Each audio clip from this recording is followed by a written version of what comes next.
Just how much does quarterback performance impact wide receivers in fantasy football? This is an especially important question to ask because we have Kirk Cousins who could be headed out of Minnesota. What would that mean for Justin Jefferson, who's currently going as a top 4 pick in fantasy drafts? Well, we turn to the data to find out. In order to get our arms around how to answer this question, the first thing we have to figure out is which data points are the most consistent year over year for quarterbacks. And then we have to choose the ones that are the most relevant for scoring points as a fantasy wide receiver. And to answer that first part, which data points are the most consistent, there were 2 that immediately came to the top. And it's very simple, straightforward: completions per game and yards per game. But passing yards per game was almost twice as strong whenever relating that to scoring fantasy points for wide receivers, making it our data point of choice. Now, before we dive into Justin Jefferson, I wanted to give you guys some league level info so that you can apply this in the future to other wide receivers. And the first thing we've got to talk about is how important yards per game passing are to top 12 finishes for wide receivers, so those high-end outcomes. If you look at wide receivers that have been on teams that throw for 300 plus yards per game, 19% of them have finished in the top 6. Another 17% have finished 7th to 12th. Now, if you go down to the next 2 buckets, they look pretty similar. So that 275 down to 299 and then 250 to 274, you can see we get a drop off from that top level, but it's still pretty good. But where the real hit happens is once you move to the teams throwing for 225 to 249 yards per game, where you only get 5% of those wide receivers finishing in the top 6 and only 8% finishing in the top 12. And then you get the final bucket, 200 to 224 yards passing per game. Only 2% of those wide receivers have managed a top 6 finish and 5% in that 7 to 12 range. So the second thing I wanted to talk to you guys about at the league level before jumping into the Jefferson example, and believe me, this is going to help you better understand what I'm talking about when we get to that one, but what happens to these wide receivers when we see large swings in passing yards per game?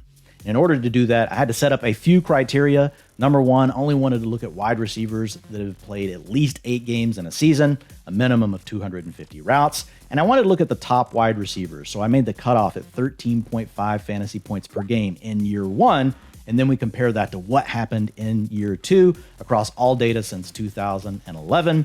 And then I wanted to make sure we put a little bit of an age parameter around this because wide receivers are ascending in their first 2 to 3 seasons. And then we know they can start to decline as they get older. And that could introduce noise into our data sample. So I boxed it at years 24 to 30 in year 1. Then we compare that to year 2.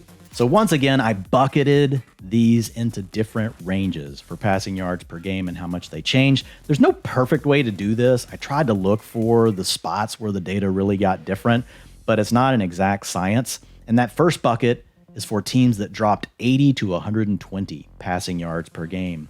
And for those wide receivers, they dropped 4.2 fantasy points per contest. And a great example here is T.Y. Hilton from the Colts. In 2018 to 2019, when he lost Andrew Luck, moved to Jacoby Brissett, he dropped 4.6 fantasy points per game. Now, the second bucket is minus 79 to minus 40 yards per game passing. And those wide receivers dropped on average 2.5 fantasy points per game. Julio Jones is our example here. Think back to Atlanta, 2016 to 2017. He dropped 2.5 points per game with Kyle Shanahan leaving from the offensive coordinator position to go to the 49ers as their head coach.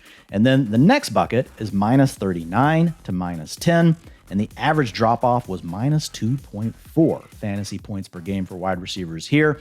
And Larry Fitzgerald is a good example. In Arizona, when he went from the season of 2011 to 2012, and he inherited John Skelton for much of the season as his quarterback, and Fitzgerald went down 2.4 fantasy points per game. Now, there are also positives to this, and if you look at the bucket of plus 41 to plus 80 yards passing per game, 2.6 points per game improvement across the entire sample. Great example here is Stephon Diggs. When he moved from Minnesota to Buffalo, 2016 to 2017, he picked up 6 fantasy points per game.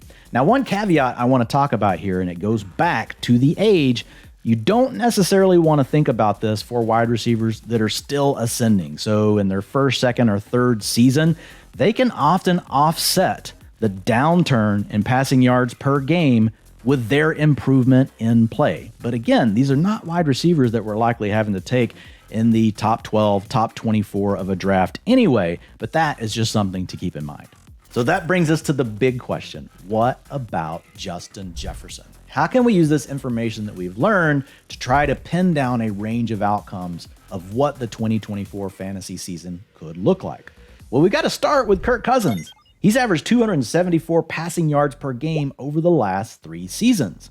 Then we've got to look at who are his potential replacement options through free agency, via trade, or in the NFL draft. So I've grouped these players into 2 different buckets based on expectations. So let's take a look at group 1, which would represent a 40 to 60 yard drop in yards per game passing. Now, the first avenue could be going with free agents. Gardner Minshew, who's averaged 230 yards passing per game in his last 3 full seasons. Baker Mayfield at 225, and that excludes the season where he bounced around from the Panthers to the Rams. So these are the last 3 full seasons that Baker has played. And then Russell Wilson at 221 yards per game. Now, the other option could be to take a rookie. They could trade up or they could stand pat. Currently, the Vikings have pick 11 in the draft. So if you look at rookie quarterbacks since 2011 that have been taken in the top 16 picks in the NFL draft, they've averaged 210 passing yards per game. So that brings us to group 2.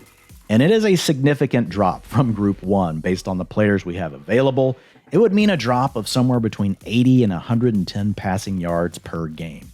Now again, guys, this is not exact. There's no way to get this number perfect. But the point being, based on the available options, it's going to be a significant downgrade. So in free agency, we've got Jacoby Brissett, who's averaged 182 yards passing per game. You can make a trade for Justin Fields, but over his first 3 seasons, averaging 168 yards per game. Maybe he takes a step forward, but it's hard to say that that's going to be a given for Fields, and even if he does, is it going to be the huge leap we're wanting to replace what we would get with Kirk Cousins? The other option is to think about rookies. Say they don't take one at pick 11, so let's look at rookies that have gone between pick 16 to pick 64. So that's the end of round 2. Based on data, back to 2011, those quarterbacks have averaged 194 yards per game. So now that we have all of that, let's take a look at the range of outcomes for Justin Jefferson in 2024. And before we get to those Jefferson outcomes, I've got something for you guys. What's up, basketball fans? The season is starting to heat up with bigger plays and even bigger wins. Today, we've teamed up with DraftKings, who have a brand new way to play daily fantasy sports. With DraftKings Pick 6, all new customers get 100% deposit match up to $100 in Pick 6 credits when you deposit just $5 or more. Get in on the action right now. Getting started is simple. Download the DraftKings Pick 6 app and sign in using the code DEBRIEF. The crown is yours. So we can take a look at Justin Jefferson and how he has recently performed, and look at other situations where wide receivers have been in that 260 to 295 passing yards per game, which is what Kirk Cousins has done. He's been in that range over the last 3 seasons, and see what happens when they take a dramatic step down based on the groups that we've talked about. So if we look at that group 1 quarterback, we're probably talking about a 3-point per game drop for Justin Jefferson. Now, that would still put him around 17.5 fantasy points per game, which would make him a wide receiver 8 based on data since 2011. However, if he goes down to group 2, we're talking about a drop off of 5.2 fantasy points per game, and that comes out to the wide receiver 17, which has averaged 15.1 fantasy points per game since 2011. So let's tidy up and put a bow on the range of outcomes for Justin Jefferson. In scenario 1, Kirk Cousins comes back to the Vikings. That's the optimal outcome for Jefferson. In that scenario, I think you can argue that he should be the first wide receiver taken, the number 2 player in fantasy drafts after Christian McCaffrey comes off of the board. Scenario 2, Kirk Cousins leaves town. We get one of those Group 1 quarterback replacements that we talked about. That does hurt his value, but I still think you can take Justin Jefferson at the end of round 1, maybe even the middle of round 1. You want to continue betting on the talent. We know he's a great player, but you have to realize it is going to impact him, and you're not just comparing him to wide receivers, you're also looking at running backs you could be taking in round 1. And then the final scenario is a drop down to those Group 2 quarterbacks, and that is a significant impact. And in that scenario, I think you can make an argument that we shouldn't be taking Justin Jefferson in round 1 of fantasy drafts. He could look more like a round 2 pick, and even there's going to be a little bit of risk. But again, we know he's a young player, the best wide receiver, if not, he's one of the best wide receivers in the league. So we still want to take a shot on him. But at that point, I do think it becomes really tough to pull the trigger on Jefferson in round 1 of fantasy drafts.